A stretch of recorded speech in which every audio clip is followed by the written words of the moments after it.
Dzień dobry, kłaniam się nisko, tu Maciej z Motorlandu. Serdecznie zapraszam Was na materiał o Morbidelli MBP T502X, który to jest takim brakującym ogniwem między tym, co było do tej pory w ofercie Morbidelli, a tym, co będzie teraz.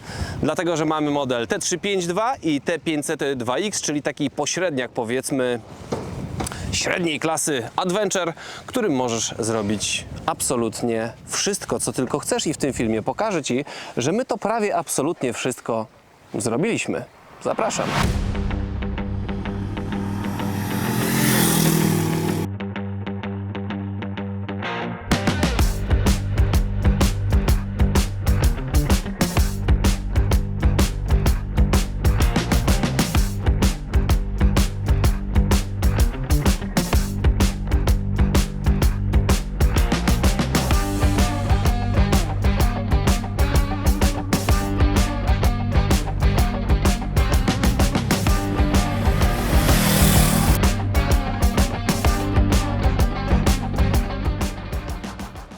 Dla kogo jest taki motocykl? Nie ma chyba co ukrywać, że patrząc na ciężar, na prześwit, na osiągi, na silnik, raczej jest to sprzęcik adventurowy, ale bardziej w tą stronę taką asfaltową. Oczywiście nikt Wam nie zabroni wjechać w teren i da się to zrobić, bo przecież jeździliśmy po kamieniach większych, mniejszych. Dosyć duży prześwit, jeśli chodzi o skok zawieszenia, też całkiem niezły, ale niestety zawieszenie zestrojone bardziej asfaltowo, w związku z czym zdarza się, że na takich mega dużych kamieniach chorwackich może to zawieszenie dobijać, więc jeśli zastanawiasz się nad zakupem pierwszego motocykla, ale przytłacza Cię na przykład coś dużego i ciężkiego, coś co waży, nie wiem, 250 czy 260 kg, albo jeździsz już na przykład takim motocyklem, który jest zarąbiście ciężki i boisz się nim wjechać w mały teren, piasek czy cokolwiek innego, albo przeraża Cię jego moc czy moment, no to myślę, że powinieneś zastanowić się właśnie nad taką 500, no bo co daje posiadanie takiego motocykla? Po pierwsze, nie musisz płacić za konie i moment, których nie potrzebujesz. Ten motocykl bez problemu możesz prowadzić po asfalcie z prędkością 120-130 km na godzinę i on nie będzie się męczył. Jeżeli zechcesz zjechać sobie gdzieś tam w szuterek, w mały teren, to też możesz to zrobić. Oczywiście w związku z ciężarem tego motocykla, który waży 205 kg, co nie jest mało, jak na taką pojemność, no to powinieneś cechować się już jednak jakimiś umiejętnościami jazdy w terenie, no bo wiadomo, że smutno byłoby coś takiego pięknego przewrócić i połamać. Dzięki temu, że w standardzie są gmole, no to te plastiki nie powinny ucierpieć.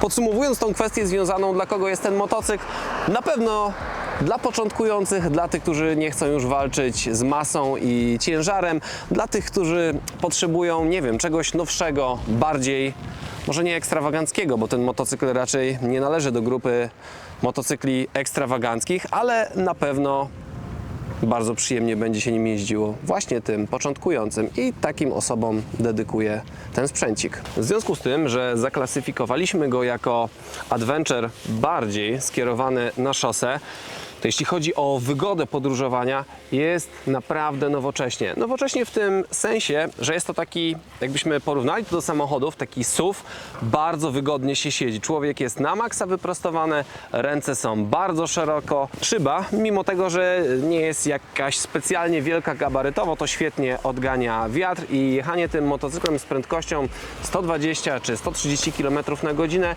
nie robi wielkiego problemu. To kilka słów jeszcze o elektronice tego motocykla. Nie jest ona jakaś bardzo skomplikowana, ale te wszystkie najważniejsze dane macie na wyświetlaczu. Jest raczej w typie rally, czyli taki pionowy, nazwijmy go.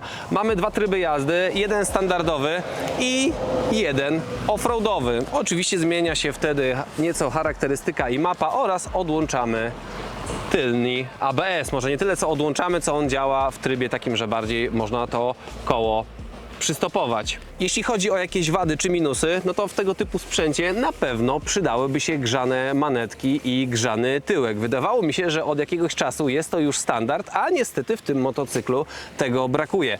My co prawda jesteśmy w słonecznej Chorwacji i teoretycznie nie byłoby nam to potrzebne, ale rano jest 7-8 stopni i fajnie byłoby mieć coś podgrzewanego. kończąc temat elektroniki, nie można zapominać o światłach. Zobaczcie, jaką zarąbistą łunę dają w nocy. Wygląda to po prostu jak jakaś projekcja. I oprócz tego, że fajnie wygląda, to naprawdę dobrze świeci. Zestaw przyrządu znany już z innych motocykli tej grupy. Pod prawym kciukiem, oprócz tego, że możecie motocykl uruchomić i macie guzik SOS, to macie także włączanie halogenów, które objawia się w ten sposób, że górne światła nieco przygasają, a halogeny się zapalają. Wtedy możecie jechać przez las i omijać wszystkie sosny, dziki i jelenie. Tutaj w Chorwacji, jak się okazało, są szakale złociste i je też możecie omijać. Bardziej szosowy charakter maszyny zdradza też wielkość koł. Z przodu mamy 19, z tyłu mamy 17. Są to bardzo znane i bardzo często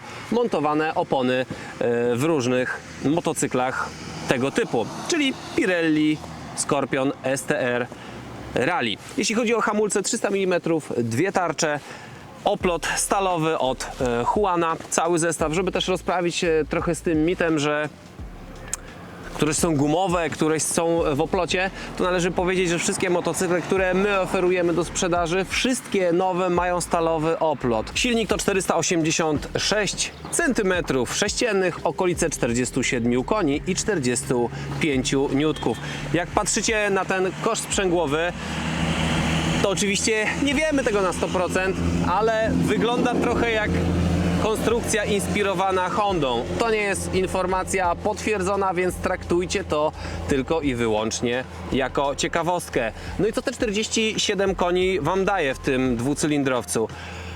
No na pewno wystarczające przyspieszenie do tego, żeby wyprzedzać ciężarówki. Utrzymywanie prędkości 120 km na trasie też bez problemu jesteście w stanie to robić. Przyspieszenie oczywiście Was nie zabije, no bo te 47 koni nie jest jakimś wielkim wynikiem. A jeśli chodzi o wydech, to ocencie sami jego pracę.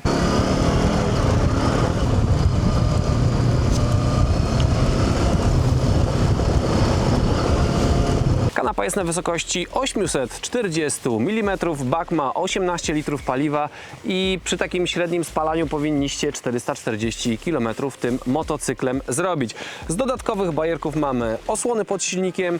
To, co jest na minus, to na pewno to, że kufrów nie mamy, ale jest gotowość na ich przyjęcie i miejsce, bo bagażnik tutaj mamy. Największą konkurencją dla tego motocykla na pewno będzie Honda NX500, która jest sporo droższa, ale też jest nowocześniejsza, bo możecie tam bez zmiany biegów lewą ręką śmigać, bo jest e-clutch. Taka konkurencja trochę dalsza w stronę szutru i terenu, no to może dwa takie motocykle bym wymienił. Pewnie będzie to Himalayan 450, no i tam CF Moto, no 450 MT powiedzmy, no ale to bardziej dla tych, którzy wolą śmigać w terenie, bo tamten motocykl jest jednak dużo lżejszy.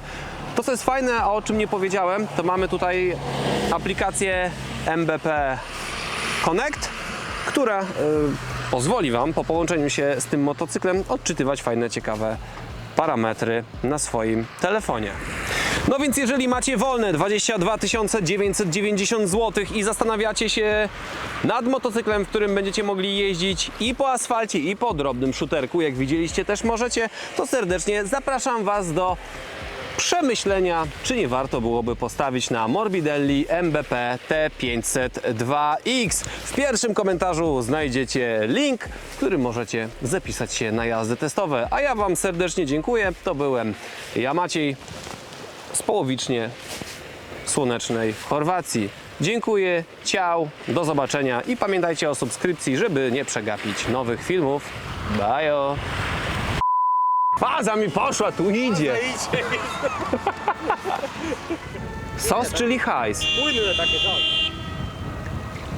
tak. Głośniej, bo nie możemy nagrywać do pana.